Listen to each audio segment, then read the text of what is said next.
नमस्कार। उम्मीद करता हूँ सबकी स्वस्थ होंगे, मस्त होंगे और अच्छे होंगे। आज हम बात करेंगे इजरायली सेना ने लेबनान के अंदर घुसकर ज़मीनी हमला किया है। हिजबुल्लाह के ठिकानों पर हवाई हमले और हसन नसरल्लाह के खात्मे के बाद इजराइल की सेना लेबनान में घुस गई है। इजराइल ने लेबनान के अंदर ज़मीनी हमला शुरू कर दिया है। इजरायली सेना उसके सैनिकों ने दक्षिणी लेबनान में हिजबुल्लाह के ठिकानों और बुनियादी ढांचों के खिलाफ सीमित और लक्षित ज़मीनी हमला शुरू किया है और ये हमले सटीक खुफिया जानकारी के आधार पर किए जा रहे हैं। इजराइल इस समय कई छोटे छोटे देशों पर अपना हमला कर रहा है और इसका क्या मकसद है आप तो जानते हैं। जो इजराइल है लगातार हमला कर रहा है। 2006 को हिजबुल्लाह ने इजराइल पर रॉकेट हमला कर दिया है। तब से इजरायली सीमा में घुसकर 3 सैनिकों को मार डाला था जबकि 2 को बंधन बना लिया गया था। इसके साथ ही इजरायली सेना ने सीमा के नज़दीकी गांवों को निशाना बना रहे हैं वर्तमान में और यहीं से हिजबुल्लाह और इजराइल पर हमला करता है। IDF का मानना है कि इस हमले के लिए उनके सैनिकों ने हाल ही में ट्रेनिंग ले ली है और वे हमले खुफिया जानकारी के आधार पर किए जा रहे हैं। इजरायली एयरफोर्स भी इसमें शामिल है। लेबनान में जो ग्राउंड ऑपरेशन हुआ है वह बहुत ही खतरनाक स्थिति का माना जा रहा है। जो लुफ्थांसा एयरलाइंस ने इजराइल के लिए फ़्लाइट्स रद्द कर दी है। इजराइल और लेबनान ने जारी तनाव के बीच लुफ्थांसा एयरलाइंस ने भी इजराइल के अपने फ़्लाइट्स रद्द कर दी है और साथ में 28 सितंबर को यूरोपीय यूनियन ने लेबनान और इजराइल के एयर स्पेस से गुजरने वाले विमानों के लिए चेतावनी जारी की थी और EU ने एयरलाइन से सावधानी बरतने की अपील भी की गई थी। जो इजराइल है लगातार कई देशों पर हमला कर रहा है और इस पर जो असर हमारे भारत पर भी कम पड़ सकता है, उतना ज़्यादा फर्क नहीं पड़ेगा, लेकिन थोड़ा बहुत देखा जाए इजराइल और लेबनान युद्ध की शुरुआत भी हो चुकी है। आप तो जानते हैं अभी तक किसी भी तरफ से इसे युद्ध नहीं बताया जा रहा, लेकिन कैसे जैसे जैसे हालात बन रहे हैं, रॉकेट दागे जा रहे हैं, जिस तरह लोगों की मौतें हो रही हैं, जानकार मानते हैं एक और जंग दस्तक दे चुकी है। अब जंग तो लेबनान और इजराइल के बीच में चल रहा है। 3816 किलोमीटर दूर भारत को भी टेंशन सता रही है। वैसे टेंशन नहीं सताना चाहिए हमारे देश को, और साथ में उसको भी एक बड़े आर्थिक झटके की संभावना नज़र आ रही है।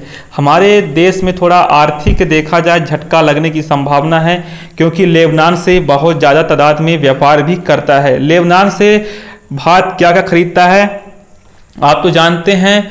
भारत पिछले कई सालों से लेबनान से कैल्शियम फास्फोरेट खरीद रहा है। कैल्शियम फास्फोरेट खरीद रहा है और 2022 का आंकड़ा बताता है लेबनान से भारत ने $47.4 मिलियन के कैल्शियम फास्फोरेट खरीदा है और साथ में भारत को कैल्शियम फास्फेट की काफ़ी ज़रूरत है। वो इसका नंबर 1 इंपोर्टर भी माना जाता है। लेबनान से भारत कैल्शियम फास्फोरेट खरीद रहा है और साथ में 2022 का एक आंकड़ा कहता है कि भारत ने $2.9 बिलियन कैल्शियम फास्फोरेट इंपोर्ट किया था। भारत सबसे ज़्यादा आयात जॉर्डन, मोरक्को, टोगो, इजिप्ट और अल्जीरिया से करता है और इसके बाद लेबनान जैसे छोटे देश से आते हैं। ऐसे में यह कह देना कि भारत को लेबनान की वजह से बहुत बड़ा झटका लगेगा यह गलत है, लेकिन हाँ कुछ हद तक असर जरूर पड़ सकता है। जो भारत लगातार लेबनान से देखा जाए कैल्शियम फास्फेट खरीद रहा है, इंपोर्ट कर रहा है, तो इस पर थोड़ा बहुत हल्का फुल्का हल्का सा झटका लगने की संभावना है। पर ऐसा नहीं, मोरक्को, टोगो, इजिप्ट और अल्जीरिया से भी भारत निर्यात करता रहता है और साथ में आयात करता रहता है। भारत पर क्या असर पड़ सकता है? कैल्शियम फास्फेट का इस्तेमाल कहाँ होता है? अब नाम के मुताबिक कैल्शियम फास्फेट सबसे ज़्यादा इस्तेमाल दवाइयों में होता है। अगर किसी को लो बोन डेंसिटी की समस्या रहती है तब भी दवाई दी जाती है, इसमें कैल्शियम फास्फेट का इस्तेमाल किया जाता है। जो कैल्शियम फास्फेट जो भारत लेबनान से लेता है वह बहुत बड़ा असर दिखाई दे सकता है। फास्फोरेट की अच्छी मात्रा रहती है। इसी तरह डेंटल पाउडर में भी कैल्शियम फास्फेट की मात्रा होती है। इसके अलावा खेती में फर्टिलाइजर इस्तेमाल होते हैं, वहाँ भी एक अहम कंपोनेंट कैल्शियम फास्फेट ही होता है। अब साथ में अब इजराइल ने लेबनान पर ज़मीनी हमला शुरू कर दिया है, लगातार घुस के वार कर रहा है लेबनान पर और साथ में इसका असर देखने पड़ रहा है। तो जो भारत कैल्शियम फास्फेट के अलावा स्क्रैप आयरन, स्क्रैप एल्युमिनियम भी आयात करता है। वैसे इस युद्ध में अब क्योंकि लेबनान के साथ इजराइल भी शामिल है, ऐसे में भारत के वहां से कितने हित हैं यह समझना भी जरूरी होता है। इजराइल और भारत की दोस्ती कई दशक पुरानी है। मुश्किल समय में मदद इजराइल ने की है। जो देखा जाए, जो मुश्किल समय में मदद इजराइल ने भी की है। भारत और इजराइल के बीच करीबन 89,000 करोड़ का कारोबार, 89,000 करोड़ का कारोबार इजराइल और भारत के बीच जो होता है।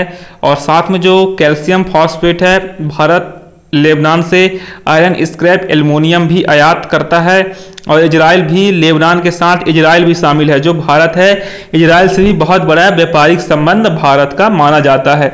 89,000 करोड़ का कारोबार करता है भारत, और इसी वजह से भारत वर्तमान में भारी मात्रा में अत्याधुनिक हथियार इजराइल से निर्यात करता है। Stockholm International Peace Research Institute के आंकड़े इस बात का जिक्र कर रहे हैं कि भारत ने पिछले 10 सालों से इजराइल से रडार्स, सर्विलांस और लड़ाकू ड्रोन और मिसाइल्स खरीदे हैं। अब अगर कहीं भी युद्ध होता है तो सबसे पहले असर सप्लाई चेन पर पड़ता है, और जरूरी सामान से लेकर हथियारों पर भी इसका असर पड़ने की संभावनाएं हो सकती है। यही बात देखा जाए, दोनों देशों भारत को हल्का फुल्का असर पड़ने की ही संभावना मानी जा रही है। 10 सालों से भारत इजराइल से रडार, सर्विलांस और लड़ाकू ड्रोन्स, मिसाइल खरीद रहा है, और इसके साथ आदान प्रदान करना बहुत मुश्किल हो जाता है। ऐसे में अगर इजराइल लगातार कई देशों से युद्ध करता रहेगा तो इसका असर भारत पर पड़ना तो लाजमी ही है। वर्तमान में इजराइल से ही भारत खेती के लिए अत्याधुनिक तकनीक भी मिलती है। कीमती पत्थर, मोती भी इजराइल भी दे रहा है। ऐसे में हर क्षेत्र में असर पड़ने की संभावना है। भारत के लिए राहत की बात यह, लेबनान पर उसकी निर्भरता इतनी ज़्यादा नहीं है, और इजराइल से तो वो कुछ इंपोर्ट नहीं करता। अगर तुरंत न मिले तो संकट खड़ा हो जाएगा। ऐसे में युद्ध हाँ का असर रह सकता है, लेकिन बहुत बड़ा नुकसान होगा यह मुश्किल है। भारत को ज़्यादा असर पड़ने की संभावना नहीं है। जो हल्के फुल्के जो कैल्शियम फास्फोरेट भारत आयात करता है लेबनान से, इजराइल से भी बहुत चीज़ें भारत आयात करता है, तो इसका असर पड़ने की संभावनाएं व्यक्त हो रही है। युद्ध जो होता है किसी भी देश की आर्थिक स्थिति को कमजोर कर देता है। युद्ध को जितने जल्दी रोक सके वही सबसे बेहतर होगा।